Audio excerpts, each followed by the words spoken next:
Would you like to play some football?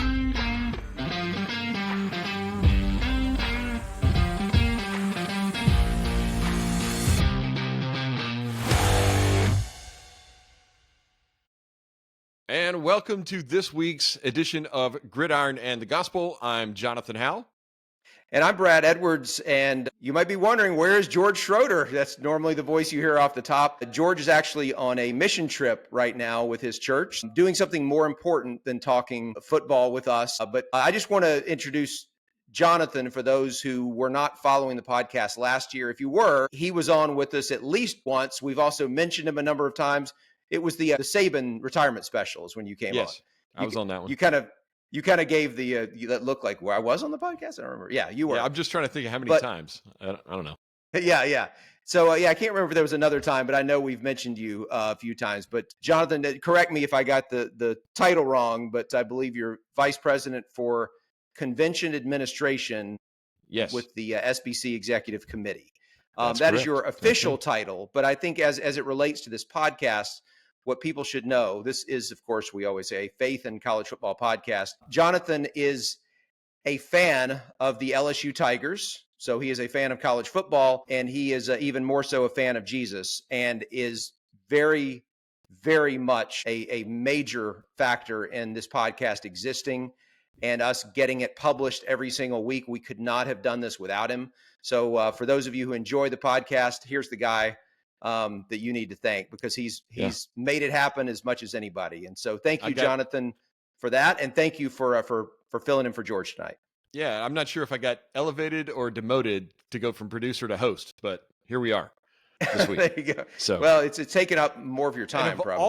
Of all the weeks for me to be the host, we have to start in College Station, where my Tigers really kind of gave one away. I feel like they gave one away.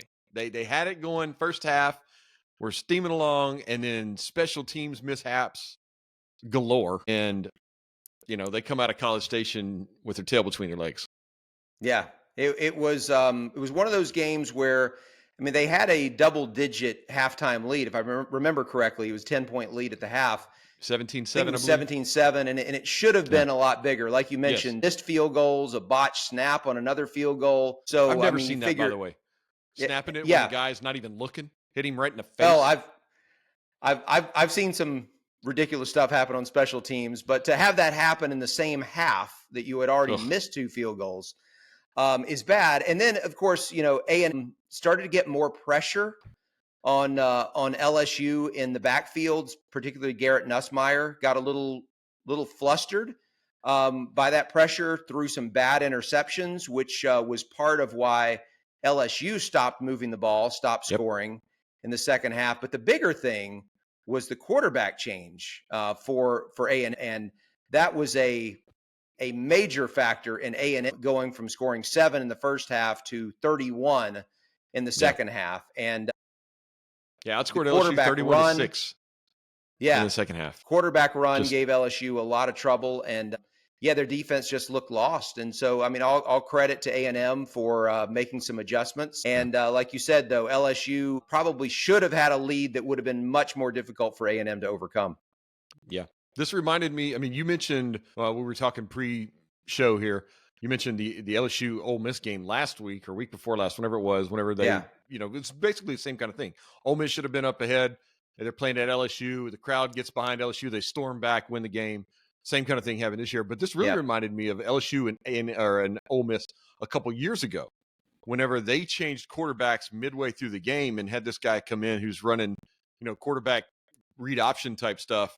LSU, you could tell, was not prepared for this in the game plan, didn't really know how to combat it, and just got scorched in the second half. And the same thing kind of happened this week. They did not look like they had a game plan for a quarterback change, and just could not stop that quarterback run. Which is a little confusing because, look, I get that that's not the guy that they game plan for. But Reed for A&M had started at least 2, if not 3 games already. There was always going to be a chance that he was going to play if LSU's defense was having success. So I'm a little surprised that they seemed as unprepared to face the mobile quarterback because, like I said, they had a lot of him on tape, or I guess nobody uses tape these days, but film or whatever we want to call it. But yeah, that was confusing that they seemed to be totally off guard by A&M going to a quarterback who had already played a good bit this year. Yeah.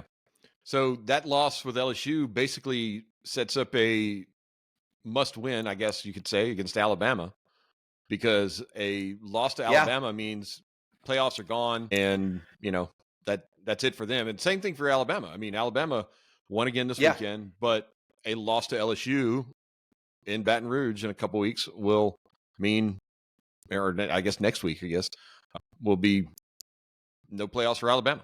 So, I mean, a huge game in Baton Rouge coming up between the Tide and the Tigers. Yeah, we kind of talked about it early in the season, whether a team from the SEC or maybe the Big Ten might be able to get into the playoff at 9-3. If they had a couple quality wins and ended up losing 3 times, well, it's not going to happen this year. Yeah, not this year. So that game's in 2 weeks, right? So you look at 2 weeks because of the off week that they both have, which is traditional before they play each other. But you're right, with both teams already having 2 losses, even though LSU only has 1 in conference play, they had the season opening loss to USC. So with both teams having 2, this is essentially a playoff elimination game. And if you look at the schedules, this is, at least on paper, by far the toughest remaining game for both teams. Yeah. So whoever wins it, I think you got to give them a really good chance to finish at 10-2. I don't think that's a shoe-in to the playoff. No, and we'll get into this in just a little bit, but yeah, exactly. There definitely going to be a few teams out there with weaker schedules than some of the SEC teams have that are going to be finishing 11-1, and how the committee is going to handle those just kind of remains to be seen. But we'll talk about that shortly. But yeah, any other thoughts on LSU and A&M? Nothing really on that one. I'm trying to forget that. It's one of those I'm trying to forget. Brad. Trying to put it behind you. Yeah, but let's stick in the SEC. Another top 25 matchup. Yeah, I guess on paper, it was a top 25 matchup, Brad. On paper, yeah. Right down the street from me here in Nashville. Never thought I'd say that. Top 25 matchup here in Nashville between Texas and Vanderbilt. And Vandy, they hung in there. They did. I mean, it was a 3-point win for Texas. Yeah. I can't say that Vanderbilt almost beat them. No. I don't want to say the score was misleading, but Texas, I don't think, was ever in danger of losing. Vanderbilt scored late, didn't recover an onside kick. Texas ran the clock out. But Vanderbilt had some opportunities, forced some turnovers by Texas, was not able to cash them in. Unlike the Alabama game, where Vanderbilt played an almost perfect game offensively, just made very, very few mistakes. Didn't turn the ball over. Against Texas, they did, and that ended up being the difference, is that they were not flawless offensively. Yeah, Diego Pavia had and basically Texas, the same problem that Garrett Nussmeier had. He just made a couple of really poor decisions with throws, and that cost them, gave Texas great field position. They cashed it in, and they never really, like you said, they never really challenged Texas, but they hung around, which for Vandy around here, especially, talking to people that I go to church with that are Vandy fans, all 4 of them, they're happy with hanging around in these games because they don't expect this. I mean, this is not, you see Texas at the beginning of the year and Alabama, you're expecting 30 to 40 point blowouts, but you're 1-1 against Texas and Vandy, and you only lost by 3. I think if I'd have told you, against Texas and Alabama, if I'd have told Vandy fans at the beginning of the year, they'd bite my hand off for that. I mean, yeah, and then look, and they're still thinking bowl eligibility. They're just, they're going to go to a good get to bowl 6 wins. Let's go to a bowl, right? Like, oh yeah. So even though there's a 25 that was in front of their name this week, and that's not common, obviously, for Vanderbilt to be ranked. They have a lot of reason to be excited. But at the end of the day, they're just trying to get to 6 wins and get to a bowl game. And they weren't expecting to win this, but what happened against Alabama gave them hope. So let me ask you, your impression of Texas after what we saw happen to them at home against Georgia. Then they go and they win by 3 at Vanderbilt. Did that change anything for the way that you see Texas? I don't know if we've seen what Texas really is yet. Does that make sense? Because, we saw. Well, maybe. They haven't really. They beat the doors off of Oklahoma. What Oklahoma, I think we're finding out, is not very good. Right. They really didn't I mean, Georgia kind of put it to them a little bit the next week after that. But, they beat Michigan big, but Michigan's not very good. We saw that again. So I just don't know if Texas, are they right now they're ranked, sixth? Are they the sixth best team in the country right now? I don't know if they are. And I don't know if we're going to find out until the last week of the season whenever they play A&M. Yeah, that's probably accurate. So, yeah, it remains to be seen. And to me, the jury is still out on a number of teams. I think the question is there a great team? Because look, as dominant Oregon, as Georgia looked, Oregon needed 2 special teams touchdowns and a field goal in the last play of the game to beat Boise State. Now, granted, that was week 2. They've gotten a lot better since then. They have. But if we can't pretend that didn't happen, Oregon is obviously beatable. Ohio State basically ran out of time, or if they had one more play, they might have beaten them in Eugene. And now, granted, that it is a top 5 team, but still, they were close to losing on their home field twice already this season. You look at Georgia, and as dominant as they were against Texas, they did lose to Alabama, and they kind of slopped around at home in 2 games in between Alabama Kentucky. and Texas against Auburn and Mississippi State. And so, in the Kentucky game, Kentucky, before. That was before Alabama. So you can't look at Georgia objectively and say this is a dominant team. We know what they're capable of being, right? When they bring their A game, but we haven't seen their A game very much. No. So I think it's fascinating when you look at these teams, and this brings us to another game that we want to discuss, which is Ohio State. Barely escaping against Nebraska in Columbus, by the way. And this is a week after Indiana had beaten that same Nebraska team 56 to destroyed them. So, now the question is, what do you make of Ohio State? Because they've got a big one coming up this week that we'll talk about later, right? We're going to find out this week. They'll be at Penn State, but I don't know what to make of Ohio State. And I think that's where we are. I was thinking about this earlier, preparing for the show, is that we really don't know. There isn't a major, clearly head and shoulders above the rest of the league team out there. I don't think so. I think we have a few that could be, like Georgia, like Texas, like Ohio State, like Oklahoma, like Penn State maybe.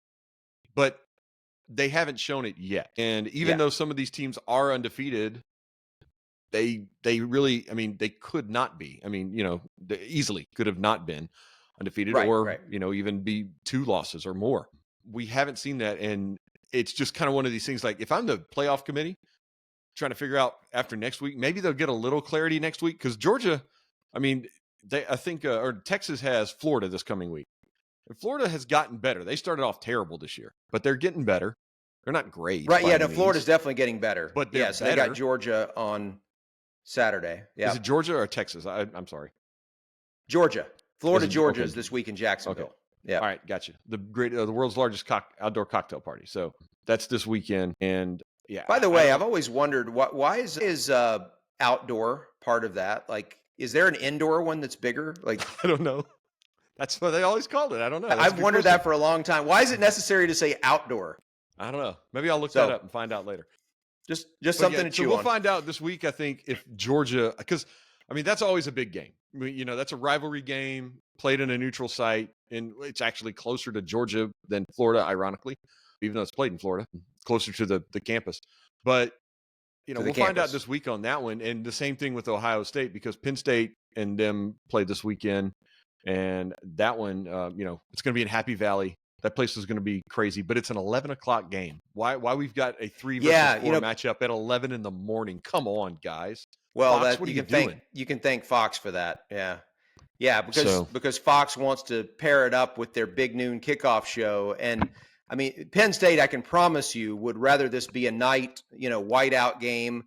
Oh yeah, I've been to a couple of those, and it is one of the. I know you're partial to Tiger Stadium on a Saturday night, and I don't know that I would say Penn State is quite there, but it is a very difficult environment to play in, and so they would much rather this be at night, but it's not. So hey, while we're in the Big Ten, I want to mention another team that just keeps chugging along. I tried to bring this up on the show like 3-4 weeks ago, and George was having none of it, but I'm going to bring him up again. The Indiana Hoosiers. Well, I mean, look, at 8-0, you have to start taking seriously the possibility that they could reach the college football playoff. And I say that because they are clearly going to be favored in all but one of their remaining games. And that's at Ohio State. We would assume that they would lose that game. They might not, but we would assume they would. All of my friends in the Hoosier State, they do, I'm not assuming that. That was Brad Edwards, by the way.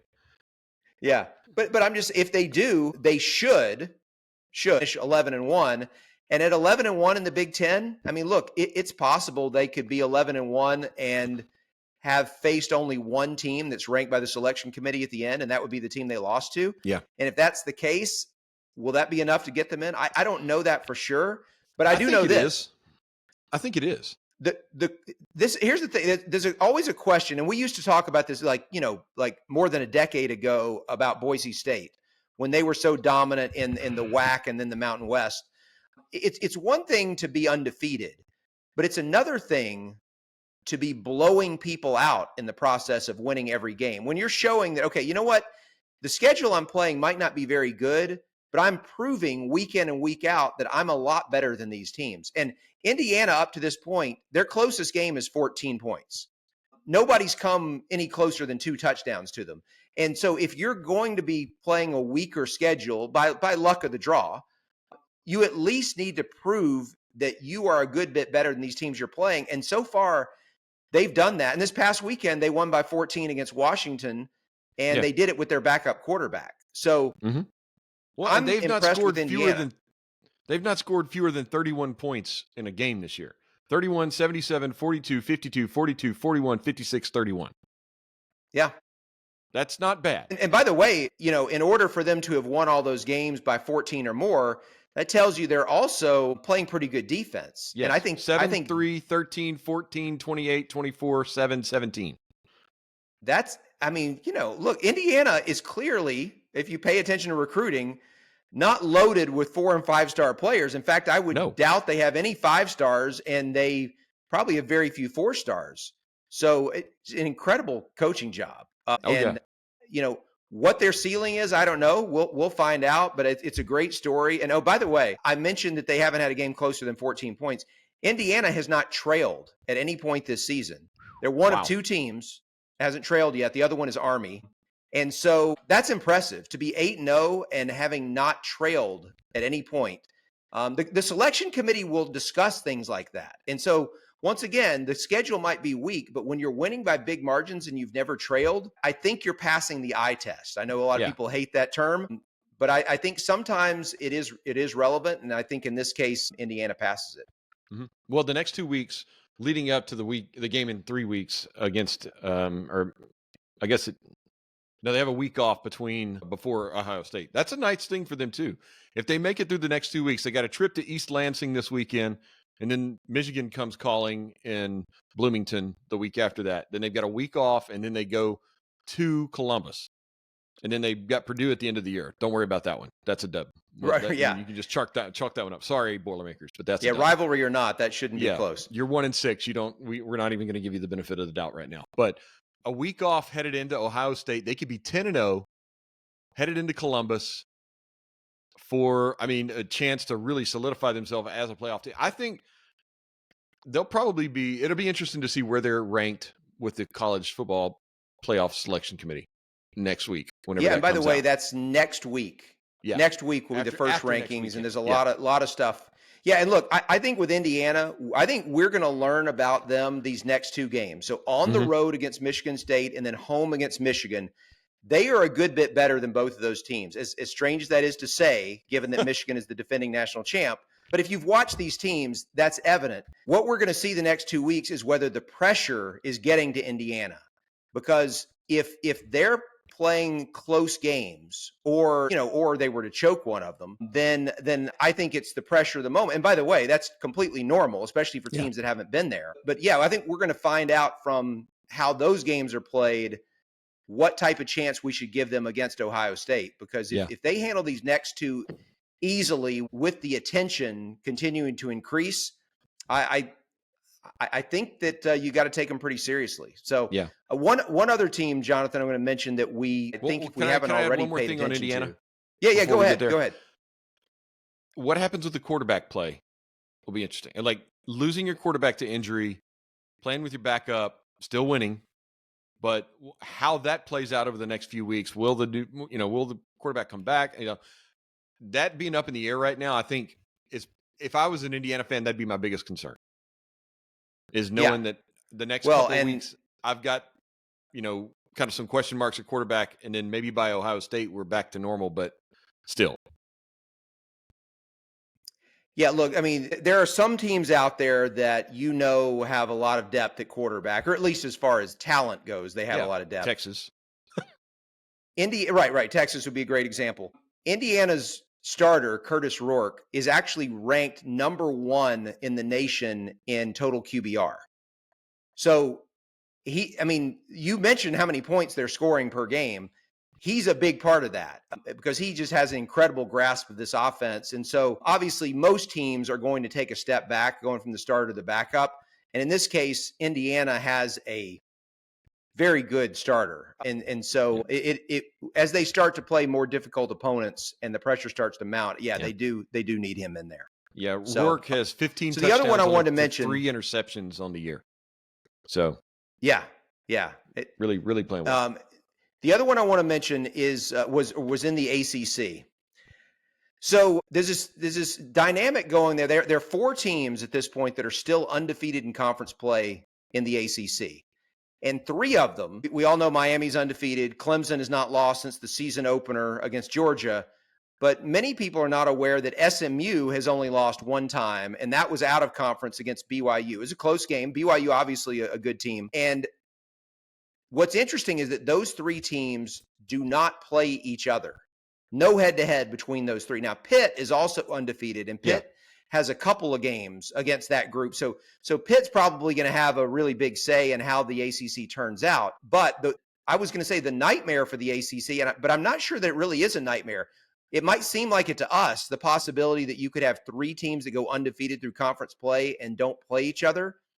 And so therefore, somebody can't play in the conference championship game despite going 8-0 in the league. It may seem like an issue, but if you think about it, like on the heels of what happened to Florida State last year, where they went undefeated and didn't get into the college football playoff, I think the ACC would love to see this happen and have 3 teams with a really strong case to get into the 12-team field this year. I think that would drive a lot of people in other conferences crazy because they would feel like their 10-2 teams are probably better than, some of those others that finish 11-1 in the ACC. But what is the selection committee going to do? I don't know. We can get into that. But what I wanted to point out is how SMU stayed with that 0 in the loss column in conference play over the weekend.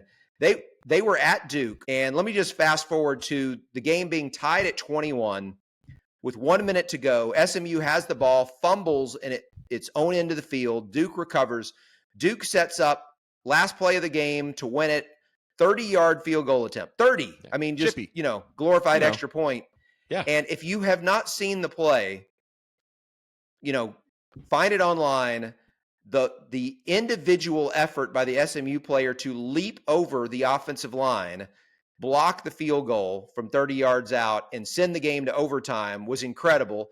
Then SMU scores immediately in overtime, kicks the extra point. Duke answers immediately and decides to go for 2 and go for the win. Doesn't get it. SMU survives, but this is only part of the story.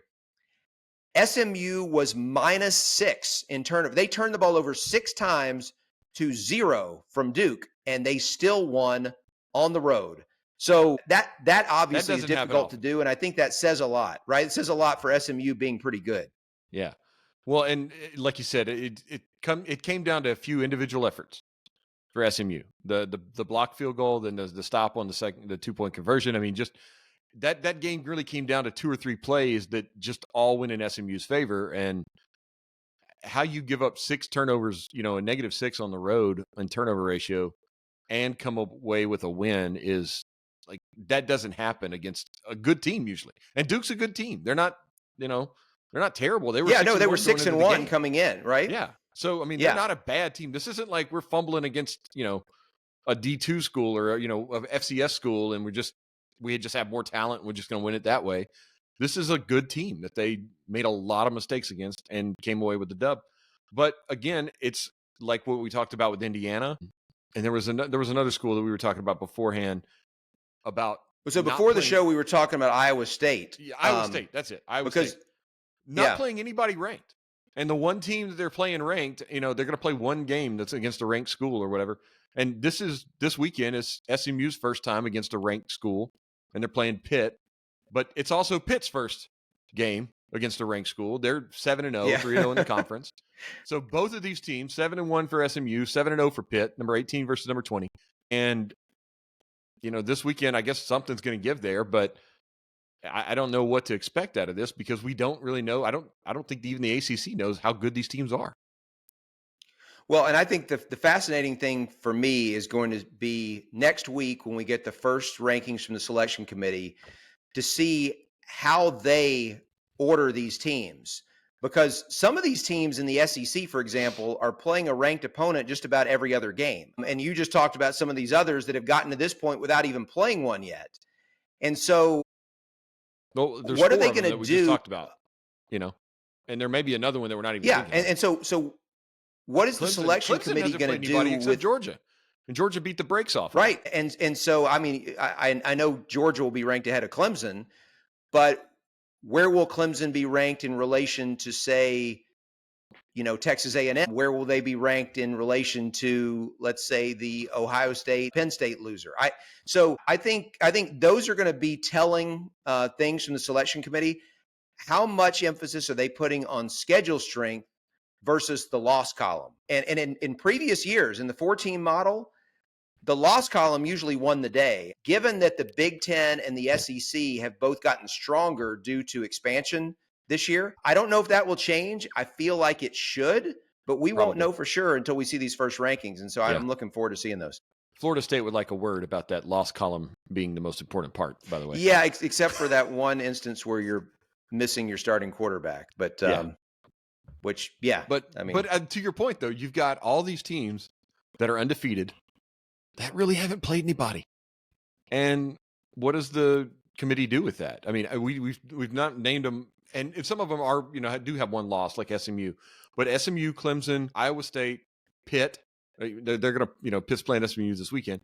Texas A&M has beaten a couple of ranked opponents.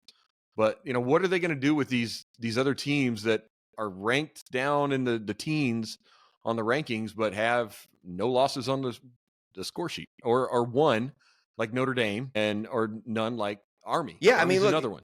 I mean, Notre Dame, just as an example. Now, Notre Dame did beat Texas A&M in College Station, and right now that's worth a lot. Beat them, but their loss was to Northern Illinois.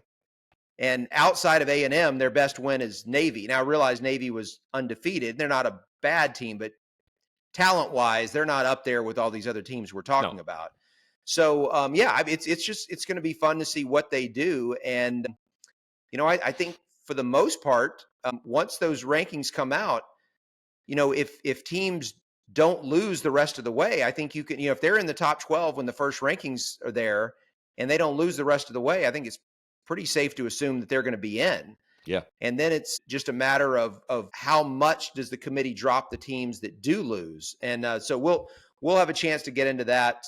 I guess not next week's pod, but the one after that. And look at SMU for a minute. It's going to be a different thing for sure. Let's say SMU wins this week in Dallas. Pitt comes to town this weekend. Say they beat Pitt. Now they're 8-1, and the remaining schedule, none of the teams that they play right now are above 500. They're all 4-4. Boston College, Virginia, and Cal. Not really a murderer's row right there. So now you're 11-1. You've played one team that was ranked, but it's Pitt, who, after you beat them, fell out of the rankings. Oh, I mean, what are you doing there? I mean, I don't know. Well, so the question is going to be. Then you get to the conference championship game. So what's going to happen to Pitt, right? Because Pitt is not only at SMU this week. Now we know Pitt's undefeated right now, and they're ranked in the polls. Yeah. But they're at SMU. They play Clemson a couple weeks after that, and then they're at Louisville and at Boston College, which are all. I mean, that's 4 losable games in their last 5. Mm-hmm. So if they were to lose 3 of them, I don't think they're going to be in the top 25 anymore. Oh, they're not going to be anywhere. And so what does SMU have at that point? And what does Clemson have? Yeah. Clemson, what do they have left? Right. Yeah. No. I'm saying, what does Clemson have for a best win if Pitt falls out? But if Pitt ends up losing those games, because even Clemson, they've still got South Carolina left. South Carolina is a good team, but they're going to have a bunch of losses. Yeah, I mean, they're going to have 4 or 5 at least by then, because Clemson's beaten App State, North Carolina State, Stanford, Florida State, Wake Forest, Virginia. They have Louisville this weekend. That's a big game, but it's at home at night in Death Valley. And look, Louisville's a good team, but once again, they're going to be like a 5-loss team. Yeah, they're 5-3 right now. Right. You beat them, they're 5-4 now, and they're barely 500. They're barely getting bowl eligible. And then you got Virginia Tech, and then Pitt, like we mentioned, and then the Citadel, and then you got South Carolina. Like, Clemson will have no signature, maybe, wins, if you want to call them that. And then they're going to go to the conference title game and face Miami or SMU. Well, Miami, I think, is if Miami's undefeated overall, they have to be in there. I haven't looked at what the tiebreaker is. The question is Clemson. Would it be Clemson or SMU? But Clemson's 11-1. They'll be ranked, I don't know, 6th by that time, 7th maybe. Go to the ACC title game playing a number 3 team or somebody, Miami, and if they lose that, I mean, like, just say Miami beats them pretty good. Do they fall all the way out of it, or the committee? Well, just say they beat them. I don't care how much they beat them by. It's like if they beat them, it doesn't matter. I mean, now you're 12-1 with a win over Miami. Now look, you're in. To be fair, what I said earlier about Indiana also applies to Clemson, which is that Clemson isn't just winning these games; they're blowing people out. Yeah, they're winning big. They're doing what Clemson used to do in the ACC, which is these games are not competitive in the fourth quarter. So if they keep doing that, I think they got a really good shot of being in there, regardless of what happens in the ACC championship game. But only one time this year they've scored fewer than 40 points in a win, and that was the Florida State game where they won 29-13. Everything else, the other 6 wins are all 40 to 70 points in that range. You know what's funny? I was just thinking about, I believe Florida State held Miami to a season low for points. So it's like, as bad as it's been for Florida State, they're actually playing pretty good defense, I guess. Strange to think. Yeah, I mean, to have held Clemson to their lowest total in any of their wins, and to have held Miami to their lowest total. At least I think it was the lowest total for Miami. 36. Yeah. They scored 38 against Virginia Tech, 39 against California, and everything else has been in the 50s almost. Opening weekend, they beat Florida 41-17. But, Miami's given up a lot more points. We talked about Indiana. Miami's given up a few points, and they've had some barn burners. And they, the big comeback against Cal, I mean, we're talking about other teams that are a play or two away from not being undefeated. They were 25 down, I think it was. It was 38-13. And they came back and won 39-38. Something like that, yeah. Yeah, they were down 25 in the third quarter. Yeah. And stormed back. But I don't know. Yeah, so looking at a few games coming up this weekend, we've mentioned several of them so far, but I just want to kind of go through them and just kind of hit some high points. Ohio State at Penn State. Obviously, that's the top 5 matchup. Weekend. Yeah.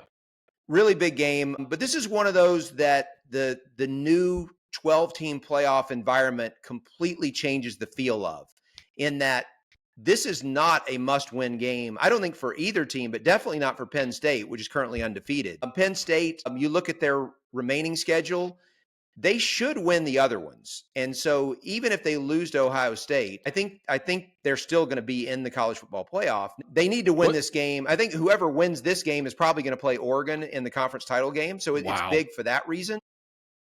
Can you imagine that? We could have a number 1 versus Ohio number 2. State, though. I mean, that could be number 1 versus number 2 in the conference championship game. Yeah, and of course the silly part of that is whoever loses cannot be a top 4 seed for the college football playoff, which that's a whole nother discussion. But I guess the only thing going into this game is that even though I don't think a loss puts Ohio State in big trouble, I would say you don't want to take a second loss right now if you're Ohio State.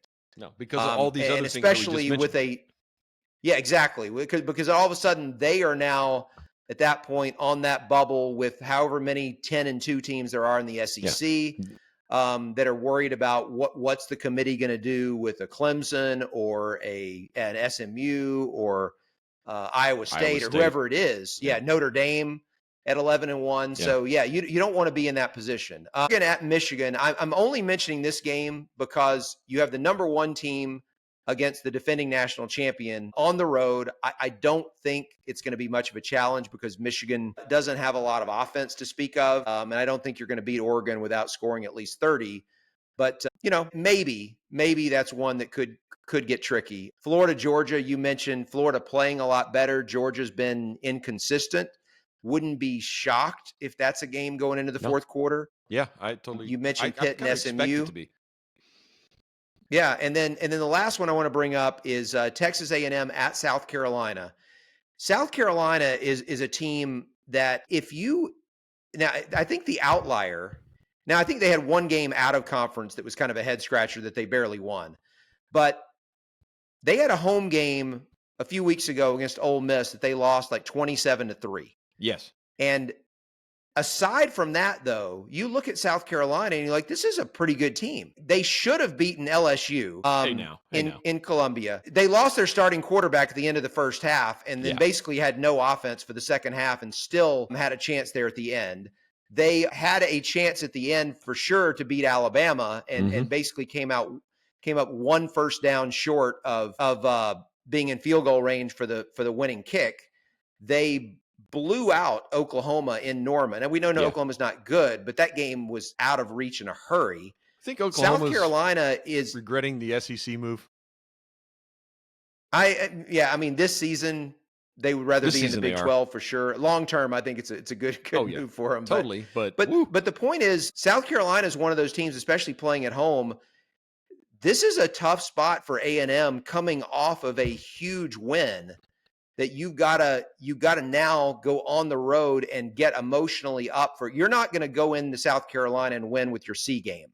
So this will be a fun one because South Carolina will get a lot of pressure defensively. They're going to get a lot of pressure in that A&M backfield and could make it much different than what they experienced the other night against. Well, we're talking about strength of schedule and just these other teams that are 7-1, 8-0, whatever it is, 7-0, who haven't played anybody, so to speak. South Carolina has played LSU, Ole Miss, Alabama, and they came out of those 1-2. No, I'm sorry. They lost all three of those. Those are their 3 losses. And then they lost all 3, but could have won 2. Yeah, could have won 2 of them. And then they still have A&M, Vanderbilt, Missouri, and Clemson. They got 4 more teams who have been ranked this year. Vanderbilt just fell out this year. But like 4 more legitimately tough teams. And that's 7 on the year. And then you look over here at SMU and Iowa State and these other teams that are, Pitt, not playing anybody. They get one team that may be ranked in the whole year. And, Indiana again. But you've got all these other, like South Carolina, it's like, welcome to the SEC. Sorry. They would give their right arm probably to be in the ACC right now because they'd be undefeated. Well, and that's what Oklahoma's dealing with, right? Yeah. I mean, you look at who Oklahoma's had to play and who they still have left to play. And this is a different world than, they probably would have won a few games in the Big 12 if they had stayed in that league, even with the same roster they have right now and all the injuries on offense. But in the SEC, forget about it. Like you're not going to be able to score with what they're dealing with. And that's why, they were fortunate to get that win at Auburn. Yeah. They probably shouldn't have won. Yeah. Yeah. And then, or this could have been even more disastrous. It'd have been 3 in a row. But they even in their wins, they're still not putting up a lot of points except for the Temple game. The Temple don't count. But they've still struggled. So, Oklahoma, it's not going to be an easy end of the season because they finish it out Missouri, Alabama, LSU. So, you're looking, you're staring at, they're obviously all losable games there. So, you're staring at 7-5 possible, which 7-5, that's not, typical for them, obviously. Yeah. So, all right. So we're going to wrap up the college football talk here with our picks. Now, those who listen every week know we have kind of a competition going where each week we started with there being 12 weeks until the final selection committee rankings come out. And we each week have picked one team that we think will make the playoff, and kind of putting together week by week a roster of 12. And whoever has the most teams that end up being put into the playoff by the selection committee will be the winner. At this point, through 6 weeks, through 6 picks, George and I have the same 6 teams. We took them in a different order. Different order, but same 6. There's a tiebreaker involving the order that I'm not going to get into now because we'll only get to it if it's relevant. But yeah, so now it's time to pick. George is not here to pick, so he will be on the honor system. Jonathan, if you were George, who would you pick? I'm going to take Iowa State. By the way, George has Texas, Georgia, Alabama, Ohio State, Oregon, and Penn State. Yeah, same 6 as you.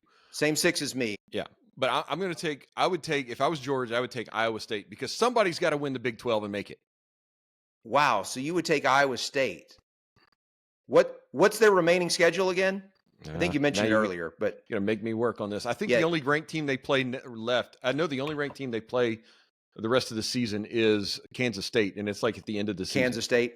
So if I can find them, hold on. They got Texas Tech this weekend, but that's at home. And then they go to Kansas, have Cincinnati at home, at Utah, which I literally was staying in the shadow of that stadium this past week when I was out there in Salt Lake. And then have Kansas State at home. Somebody's got to win the Big 12. I don't see a loss on the schedule there for Iowa State. Okay. Well, hey, if they're undefeated, I agree that they'll be in. Now, BYU is also undefeated, and they don't play BYU. So you could have a Big 12 championship game between two undefeated teams. And if that happens, I mean, this begs the question, will both teams end up getting in? Well, you could have the same thing in the Big 10, right? With Oregon and Penn State. Well, right. Or Indiana. In the Big 10, you would expect that the top 2 teams are going to get in. We would not have expected that the Big 12, I'm not saying that we didn't think it was possible, but George and I both thought coming into the season, the Big 12 was going to be a 1-team league as far as the college football playoff. But if they've got 2 undefeated teams going into the conference championship game, I don't know. I think the selection committee would put them both in. But it really depends on who they're comparing them head to head with. So that's why I go with Iowa State, just because they're just. I don't think that's who George is going to take. I don't think that's who. But I mean, I'm just looking at it from a number standpoint. The 6 that are, I think, locked are the ones that you've already got. Yeah, and then except maybe Alabama. I don't know about Alabama. No, Alabama's got to beat LSU in Baton Rouge in a couple of weeks. I'm not saying they can't, but that's to me is kind of a toss-up game, and without a win there, Alabama's not getting in. So I think they are the most in doubt of any of the teams that we've chosen so far. Absolutely. So my 7th pick is going to be, this is a little bit off the radar here. I'm going with Boise State. Okay. We know that the highest ranked conference champion from outside of the 4 power conferences is going to get a bid. And so Boise State, having barely lost at Oregon in week 2 and won every game since, seems to be the most likely to get that spot. I'm looking at their remaining schedule as they're sitting there with only that Oregon loss.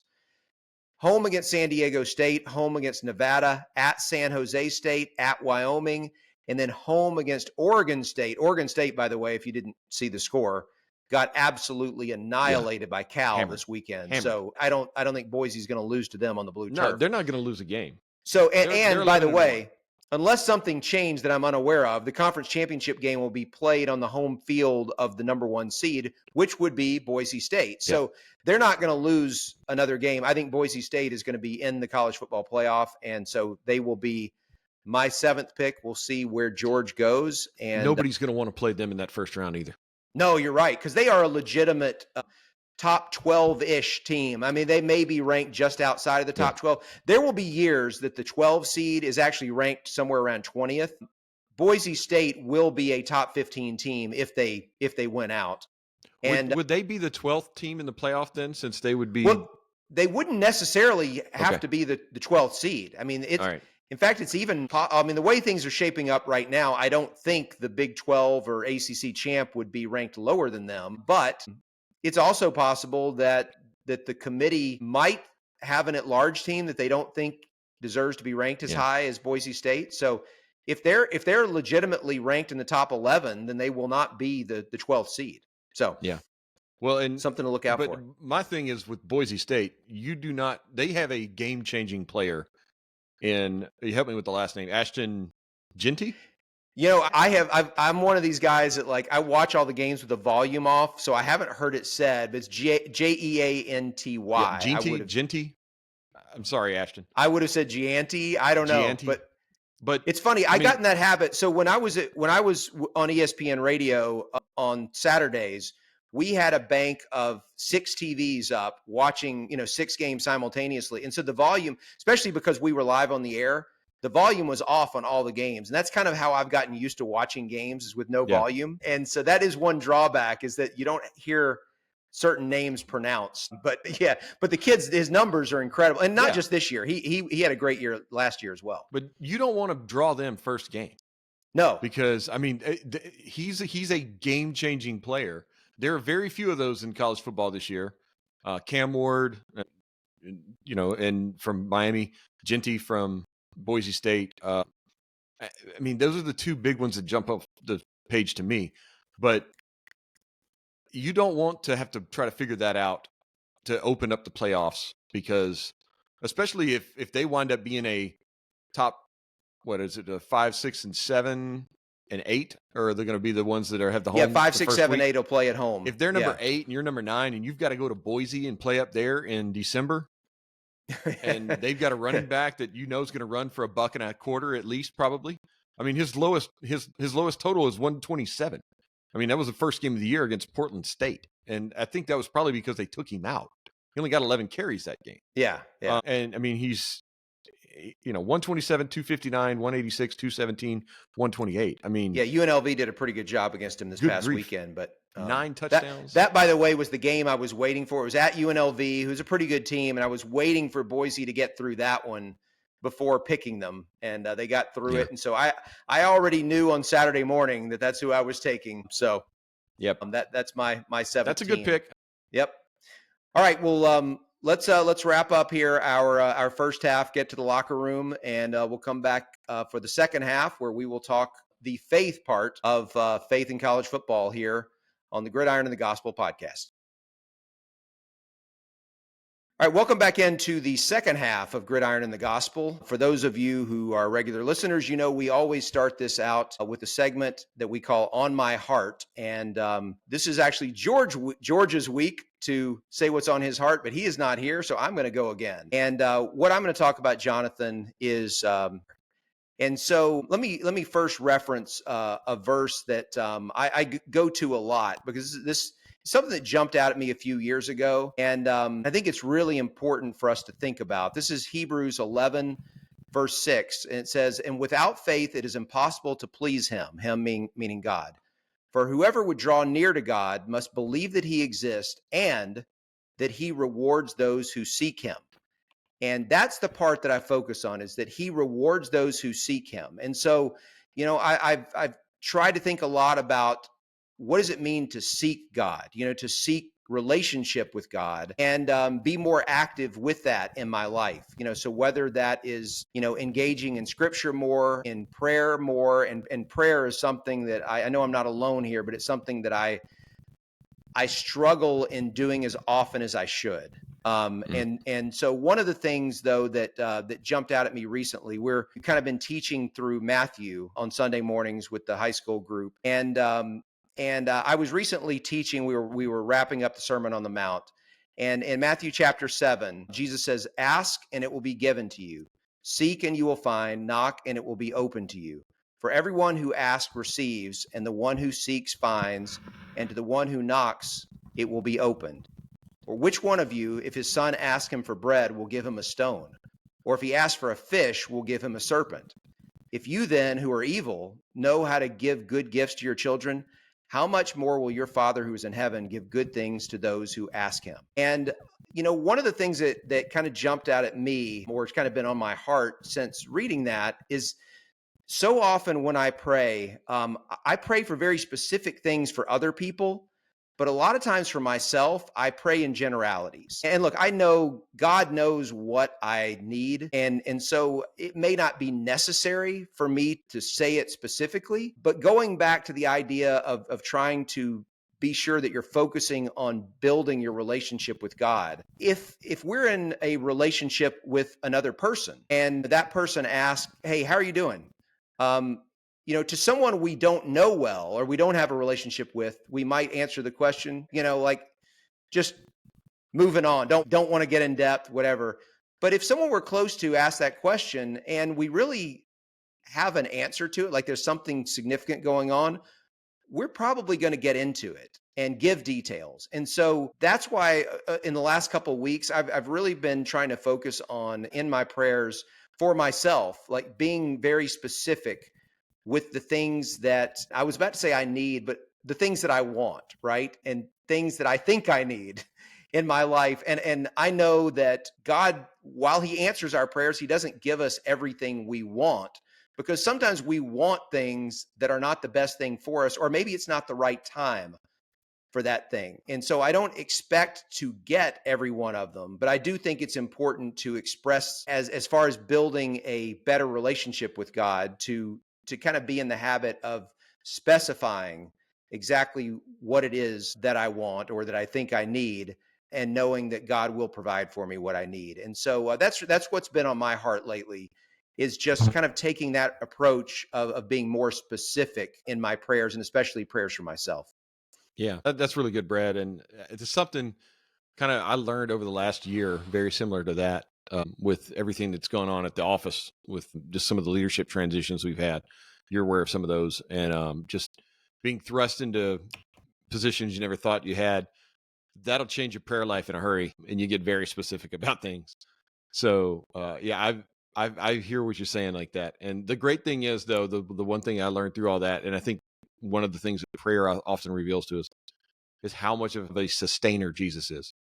Not just a provider, but a sustainer. And even, in those difficult times and stuff, it just sustains us and gets us through things. And, the specific prayers, I think, have a lot to do with that a lot of times.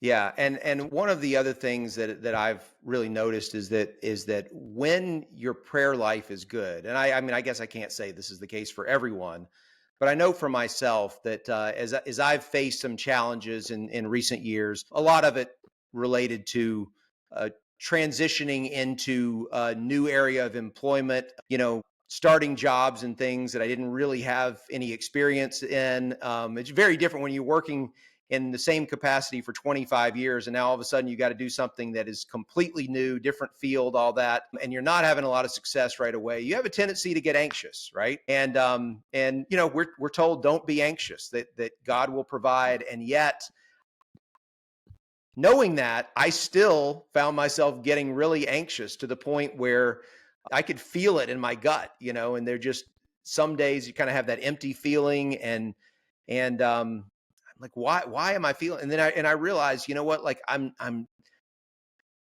saying the right things, but I'm not doing the right things. And I know, like, deep inside, like, I'm not completely surrendering to God and completely trusting that he's got this and that he's going to take care of me. And then I found that as I have been better able to do that and to really feel that inside, that I have turned this over and I legitimately trust God that he's going to take care of me.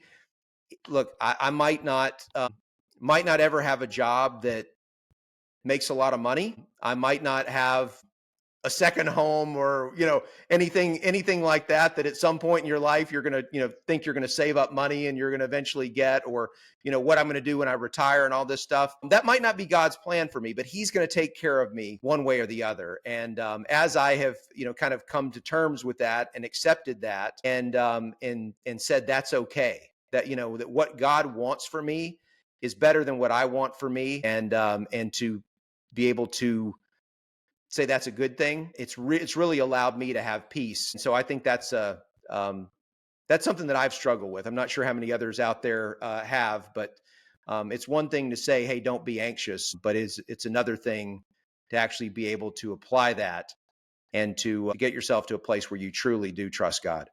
Yeah. Man, it's so good, Brad.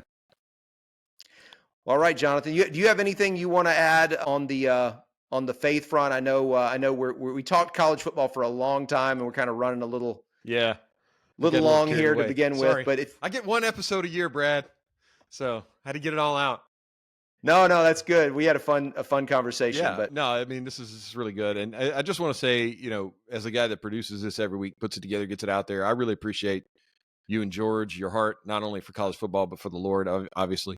And so thanks for letting me be a part of this. And just, it's been a fun ride the last couple of years doing this, and just to be able to play a little bit part behind the scenes, I really enjoy it. So, I just appreciate you guys letting me be on here this week. And, George will be back next week, and I'm sure he'll be upset about my pick of Iowa State.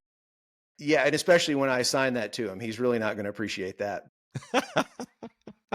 But no, hey, once again, Jonathan, I think I speak for George. I know I speak for George when I just tell you how grateful we are to you for investing your time and making this podcast happen, because we literally would have no way to do this without you. And so we are grateful for all you have contributed to this as well. And so right, I just want that to be said. And so for those out there who, I'm not going to give out your information. Well, I was going to say, if anybody wants to send you a thank you.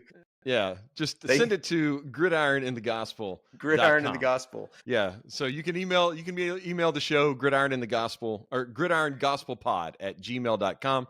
Reach out on Twitter. My handle, Jonathan_Howe. Brad's is at Brad Edwards. I'll get that out of my mouth here in a minute.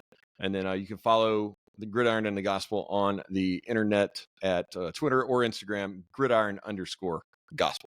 Yep. And we also have a YouTube channel, which is new in the last few weeks. Just search for Gridiron and the Gospel there. If you want to see our handsome faces while you listen to the podcast, do it so at your own risk. But also be sure to rate, review, and subscribe in your favorite podcast app. We're on all the major podcasting platforms. Just search for Gridiron and the Gospel, or follow the links on the show website. And if you'd like to partner with Gridiron and the Gospel, whether it be your church, a particular ministry, a business you have, we would love to explore that and discuss it with you. You can email us at the address that Jonathan just gave earlier, gridirongospelpod@gmail.com. And tune in next week for more Gridiron and the Gospel, a faith and college football podcast.